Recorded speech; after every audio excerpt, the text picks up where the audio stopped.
दोस्तों वेदांता लिमिटेड की बात हो तो स्टॉक के अंदर आज गिरावट देखने को मिल रही है। और इस गिरावट के पीछे सबसे बड़ी वजह कि वेदांता के शेयर के ऊपर आप देखें तो दबाव की स्थिति इसलिए बनी है क्योंकि एनसीएलटी की सुनवाई के अंदर सरकार ने ऑब्जेक्शन ले लिया है डी मर्जर पे। तो देख सकते हो कि यहाँ पे सरकार नहीं चाहती कि इस समय डी मर्जर हो। पूरा मामला क्या है उसको अच्छे से समझेंगे। वैसे जो भारी गिरावट थी इंट्राडे में उसमें कुछ रिकवरी देखने को मिली है, उतनी दबाव नहीं है क्योंकि एक तरह से देखें तो वेदांता का बिजनेस काफ़ी अच्छा लग रहा है लोगों को। और यहाँ पे कुछ फैसले जो किए गए वो इन निवेशकों को उतने पसंद नहीं आ रहे, जैसे कि जेपी एसोसिएट का अधिग्रहण करना, नीलामी में उसको जीतना, क्योंकि भारी भरकम रकम है जो वहाँ पे इस्तेमाल होगी जिसका इस्तेमाल अपने कर्ज को चुकाने में किया जा सकता था।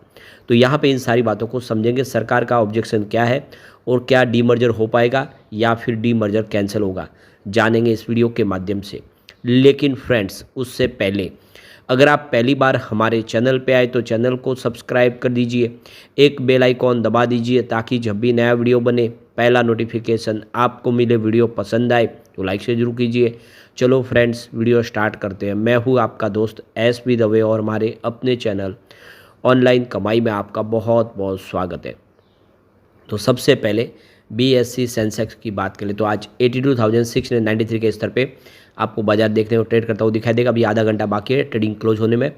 312 पॉइंट की तेजी है, यानी 0.38% अपर है बीएससी सेंसेक्स। और आप देख सकते हो कि पिछले 2-3 ट्रेडिंग्स में बाजार फिर से पॉजिटिव माहौल में आ गया है। यहाँ पे खरीदारी अच्छी देखने को मिली है, लेकिन आज निफ्टी एंड मेटल में गिरावट है। और इसके पीछे देख सकते हो कि आज जो असर है वो वेदांता का भी देखने को मिला क्योंकि निफ्टी में उसका वेटेज है। तो 9,918 के स्तर पर निफ्टी मेटल जहाँ पे 0.55% यानी लगभग आधा परसेंट की गिरावट है।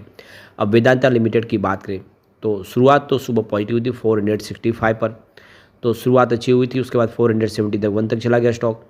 लेकिन जैसे खबर निकल कर आई कि सरकार ने यहाँ पे ऑब्जेक्शन उठाया डीमर्जर पे, शेयर के अंदर भारी गिरावट शुरू हुई और 444 पर आ गया। तो इंट्राडे में 2-3% की गिरावट हुई, लेकिन वहाँ से फिर खरीदारी भी देखने को मिली, अच्छी खासी खरीदारी, जिसकी वजह से 456 के आसपास स्टॉक आपको ट्रेड करता हुआ दिखाई देगा, जहाँ पे 1.11% की गिरावट है। तो उतनी बड़ी गिरावट नहीं है। अब यहाँ पे इसकी परफॉर्मेंस देखो, पिछले एक सप्ताह में 4.92% की तेज़ी बनी है, यानी स्टॉक काफ़ी अच्छा प्रदर्शन किया। पिछले कुछ दिनों में लगभग 5% की तेज़ी बनी है। पिछले एक महीने की बात करें यहाँ पे 3.85% के आसपास की तेज़ी बनी है, जबकि 3 महीनों में देखें तो 0.85% के आसपास की गिरावट है।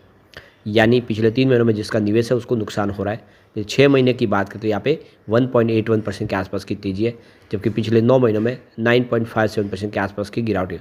ओवरऑल देखें तो स्टॉक सीमित दायरे में ट्रेड किया है।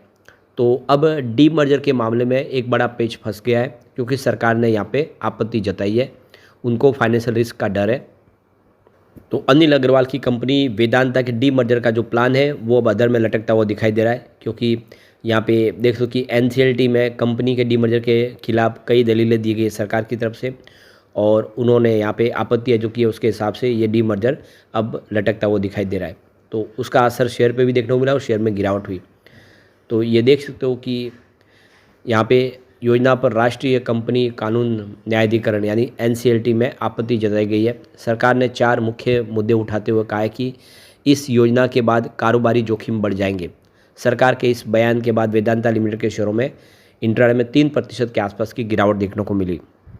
तो गवर्नमेंट का कहना है कि वेदांता ने हाइड्रोकार्बन संपत्तियों के बारे में भ्रामक जानकारी दी है। उनकी ओर से पेश होने वाली तस्वीर वास्तविकता से भटकाने वाली है। साथ ही जो लायबिलिटीज़ है उसके बारे में पर्याप्त खुलासा भी नहीं किया गया कंपनी की तरफ से, और सेबी के खुलासे में नियमों का भी उल्लंघन हुआ है। सरकार ने दावा किया है कि मल्को एनर्जी नामक डीमर्ज हुई इकाई जल्द ही परिसमापन की ओर बढ़ेगी, जिससे सरकार की बकाया वसूली लगभग असंभव हो जाएगी। इसलिए सरकार ने एनसीएलटी से आग्रह किया है कि इस डीमर्जर योजना को किसी छल के रूप में न देखा जाए जो सरकार के बकाया वसूलने के प्रयासों में बाधा डाल रहा हो। तो सरकार चाहती है कि उसका जो बकाया वो मिले, उसके बाद डीमर्जर आगे बढ़े, नहीं तो फिर पैसा वसूल करना मुश्किल हो जाएगा। तो यहाँ पे सरकार ने बताया कि डीमर्जर के बाद संपत्ति कवरेज में भारी कमी आ गई है। वेदांता के पास 2 लाख करोड़ रुपए से अधिक की संपत्ति है, जो सरकार की कुल मांग से 12.3 गुना अधिक है। वही मल्को के पास लगभग 29,000 करोड़ रुपए की संपत्ति है। मार्च 2024 में मल्को का नेटवर्थ नकारात्मक था। तो सरकार ने ऑर्बिटल विवाद में वेदांता के खिलाफ 5,900 करोड़ रुपए से अधिक के दावे उठाए। यानी सरकार को 5,900 करोड़ रुपए से रिकवरी करनी है वेदांता से, जिन्हें कंपनी ने अभी खुलासा नहीं किया है। इसके अलावा वेदांता ने उन ब्लॉकों को अपनी परिसंपत्तियों के रूप में दिखाया जो उसे अन्वेषण के लिए मंजूर नहीं थे। इस आधार पर वेदांता ने इन संपत्तियों के बदले भारी ऋण उठा लिया है, वह भी सरकार की मंजूरी के बिना। दूसरी तरफ सरकार का ये भी आरोप है कि वेदांता ने सेबी के लिस्टिंग और डिस्क्लोजर नियमों का भी उल्लंघन किया है। यानी सेबी के रूल्स बने हुए जिसके तहत जो भी अगर कोई नया फैसला होता है कंपनी का तो तुरंत उसकी जानकारी एक्सचेंज को देनी होती है, उसको सारा का सारा जो मसला है उसकी डिस्क्लोजर देनी होती है, वो उन्होंने नहीं किया, उन नियमों का भी उल्लंघन किया है। इस विवाद और आपत्तियों के चलते एनसीएलटी ने वेदांता के डीमर्जर मामले की सुनवाई स्थगित कर दी है। अब ये मामला न्यायाधिकरण की अगली सुनवाई का मुख्य फोकस होगा, जो कंपनी के रीस्ट्रक्चरिंग प्लान की दिशा तय करेगा। तो अभी फ़िलहाल आप देखें ये सारा मामला डीमर्जर का लटकता हुआ दिखाई दे रहा है। सरकार इसमें बहुत सारे ऑब्जेक्शन ले रही है।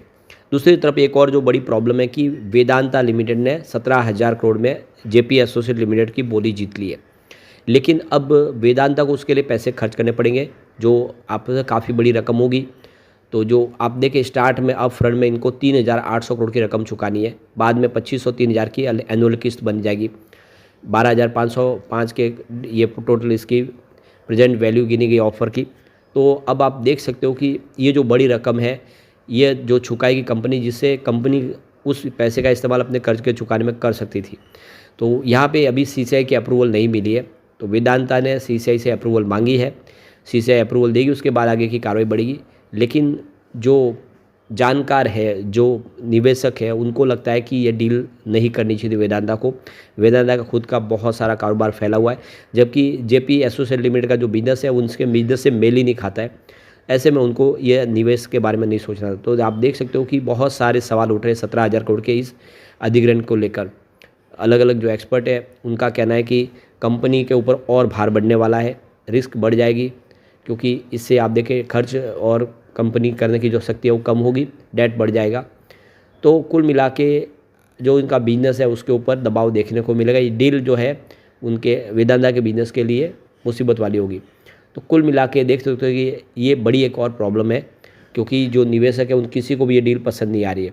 ऐसे में देखना होगा क्या वेदांता इस डील को लेकर आगे बढ़ते हैं, क्योंकि अभी भी आप देखें तो इसके जो अप्रूवल सीओसी से भी नहीं मिली है, जो लैंडर्स है उन्होंने भी इस प्रक्रिया को पूरा अभी नहीं किया है। तो अभी मामला जो है थोड़ा सा पेंडिंग तो है, देखना होगा क्या होगा। यहाँ तक कि जेपी पावर की जो खरीदारी के लिए भी यहाँ पे वेदांता उत्साहित है, वहाँ पर भी वो निवेश करना चाहते हैं। करीब 3,800 करोड़ रुपए की सीसीपी वो खरीदना चाहते हैं, उसमें हिस्सेदारी लेना चाहते हैं। ऐसे में और वेदांता पे लोड आ सकता है। तो देखना होगा क्या होगा और कब डीमर्जर होगा, ये आने वाला समय ही बता पाएगा। लेकिन वेदांता अपने हिसाब से देखें तो एक मजबूत कंपनी है। डीमर्जर समय देर सवेर आखिर होना ही है। लेकिन फ्रेंड्स, कोई भी इन्वेस्टमेंट करने से पहले अपने फाइनेंशियल एडवाइजर से एडवाइस ले ले या अपना खुद का रिसर्च करें, क्योंकि मैंने वीडियो आपके एजुकेशनल पर्पज़ के लिए ही बनाया। वीडियो पसंद आए तो लाइक शेयर जरूर कीजिए और चैनल को सब्सक्राइब कर दीजिए। Thank you friends.